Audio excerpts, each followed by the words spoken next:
विधिमंडळाचं हिवाळी अधिवेशन नागपूरमध्ये सुरू आहे आणि या हिवाळी अधिवेशनाच्या आधीच मंत्रिमंडळाचा विस्तार झालेला आहे आणि मंत्रिमंडळामध्ये वर्णी लागलेली आणि मंत्रिपदाची माळ गळ्यामध्ये घातलेले प्रकाशजी आंबेडकर आपल्यासोबत आहेत. सर, कोल्हापूर जिल्ह्याला 2 मंत्रिपदं मिळालेली आहेत, त्यामध्ये तुमची देखील वर्णी लागलेली आहे. तिसऱ्या टर्मची आमदारकी देखील आपण आमदार म्हणून निवडून आलेला आहात. जिल्ह्याच्या विकासासाठी काय नेमके तुमची विजन असणार आहे?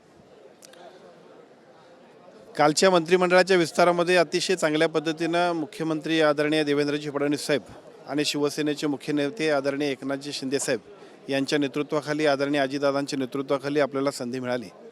एका बाजूला राज्यातल्या कॅबिनेट मंत्रिपदाची संधी, त्यामुळे राज्याच्या विकासासाठी जी जबाबदारी मिळेल ती अत्यंत चांगल्या पद्धतीनं पूर्ण करणं आणि त्याचबरोबर ज्या जिल्ह्यातून मी येतोय तो माझा कोल्हापूर जिल्हा, त्या कोल्हापूर जिल्ह्याच्या सर्वांगीण विकासासाठी जे आवश्यक असेल या राज्य शासनाच्या यंत्रणेच्या माध्यमातून विकासाचा एक अतिशय मैलाचा दगड पूर्ण करण्यासाठी निश्चितपणे आपण प्रयत्न करू. सर, कोल्हापूर म्हटलं की एक पर्यटन स्थळ आलं आणि शिवसेनेला पर्यटन खातं मिळण्याची शक्यता आहे, त्यामुळे हे पर्यटन खातं आपल्याकडे असावं असं वाटतं? हे सर्वसर्वी अधिकार हे पक्षाच्या नेतृत्वाचे आणि मुख्यमंत्र्यांचे आहेत.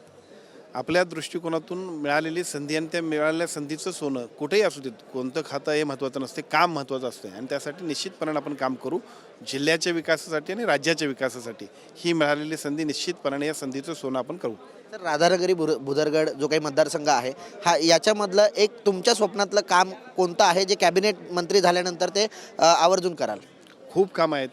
मी माझ्या जनतेला आश्वासन दिलं आहे की महाराष्ट्रातला सर्वोत्कृष्ट मतदारसंघ मी करणार आणि त्यामुळे एका वाक्यात नाही ते होणार, पण ते करणं आणि त्यासाठी खूप चांगल्या पद्धतीची संधी मिळालेली आहे. सर, कोल्हापूर जिल्ह्याला 2 मंत्रिपद, त्यामुळे पालकमंत्रीपद हे शिवसेनेकडे असेल की राष्ट्रवादीकडे?